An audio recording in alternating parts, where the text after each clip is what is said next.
अब अंतिम एक बात बताऊं, अगर तुमसे कोई पूछे कि गीता किसने किसको सुनाई, तो मैं तुमसे उत्तर नहीं पूछूंगा, क्योंकि जितने बैठे हो शायद एक दो को तो छोड़ दूं, लेकिन बाकी सबका एक ही उत्तर मुझे मिलेगा कि महाभारत के युद्ध में कृष्ण भगवान ने गीता अर्जुन को सुनाई थी।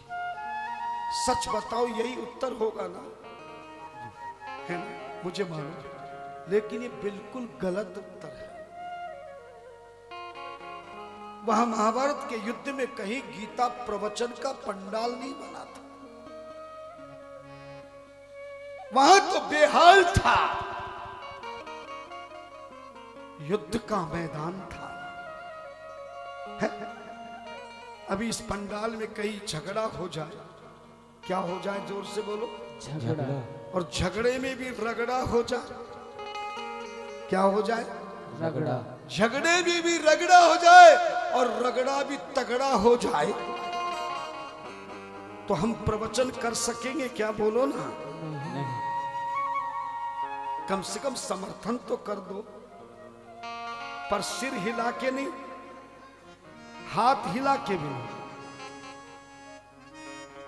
क्योंकि सिर हाथ वही आदमी हिलाता है जिसमें दो चीज की कमी हो, या तो मुंह से बोल नहीं सकता, और बोल सकता है तो तब वो मुंह नहीं हिलाता, हाथ और सिर हिलाता है जब किसी से नाराज हो जाता है। कभी तुम्हारी सास से झगड़ा हो जाए, ईश्वर ना करे, सास से झगड़ा हो जाए, झगड़ा भी तगड़ा हो जाए और तगड़ा भी रगड़ा बन जाए, तब सुबह उठ के तुम सास से पूछना, माताजी चाय लाऊं?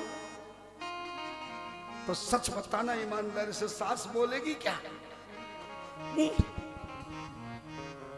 और ले गए तो हाथ हिलाएगी। इसलिए संत के पूछने पर यदि कोई हाथ हिलाता है, सिर हिलाता, हाथ हिलाओ तो भगवान की ताली बजाने में, है ना? और सिर हिलाओ तो प्रभु के कीर्तन गाने में, आनंद लेने में। मगर संत के पूछे प्रश्न का उत्तर वचन से देना। गीता अर्जुन को कृष्ण ने सुनाई, ये वही लोग कह सकते हैं जिन्होंने जिंदगी में कभी गीता खोल कर नहीं देखी। वरना आज मेरे कहने से घरों में यदि गीता जी नहीं है, तो आज एक गुटखा मेरे कहने से बाजार से गीता जी का गुटखा ले जाना, बड़ा सस्ता मिलता है गीता प्रेस का। हिंदी और संस्कृत जिसमें हो, ऐसा गुटखा अपने घर में आज ले जाना, और जाकर के कल सुबह नहा करके आप गीता जी का पहला अध्याय खोलना, और जैसे ही पहला अध्याय का पहला श्लोक बोलोगे, तब तुम्हें पता चलेगा कि गीता कृष्ण भगवान ने अर्जुन को नहीं सुनाई थी। कृष्ण भगवान ने तो अर्जुन को मोह भगाने के लिए समझाया था, जैसे घर में कोई बातचीत करता है, समझा रहे थे। पर इस गीता ज्ञान को वेद व्यास ने बाद में लिखा, जब किसी ने उसी गीता को जो समझाने के लिए कृष्ण भगवान अर्जुन को बता रहे थे, ठीक उसी समय उसी मैदान में उन्हीं शब्दों से कृष्ण अर्जुन के लाइव टेलीकास्ट को देखता हुआ दिव्य ज्ञान ज्योति से इस गीता के ज्ञान को संजय सुना रहा था। पहला श्लोक में उसी का नाम है संजय उवाच, और ये संजय कौरवों के पिता धृतराष्ट्र को सुना रहा था, क्योंकि वो आंखों से अंधा था। बात समझ गए?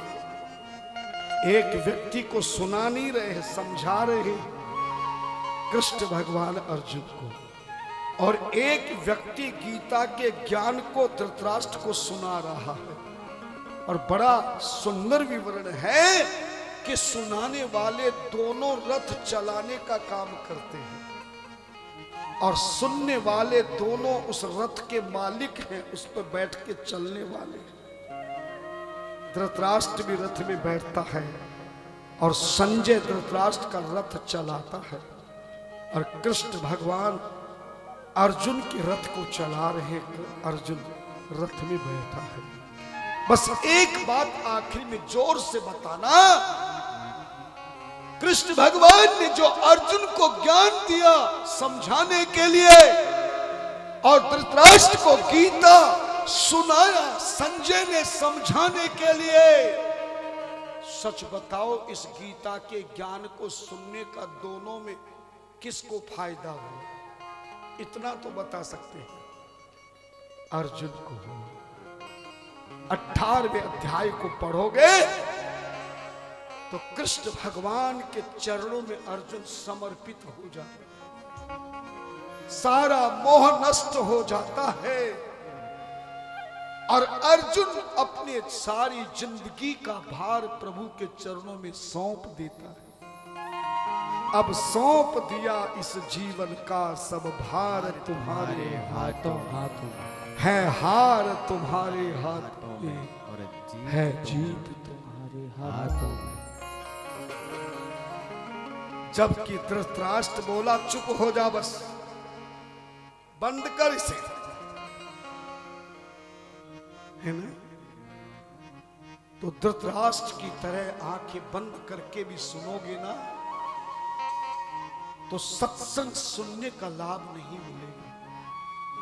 मगर सचेत होते हुए अर्जुन की तरह आपके हृदय में भी ये भाव हो, आपका ये स्वभाव हो जाए कि ये मनुष्य जन्म मुश्किल से मिला है और एक दिन मुझे इस शरीर को छोड़कर जाना है।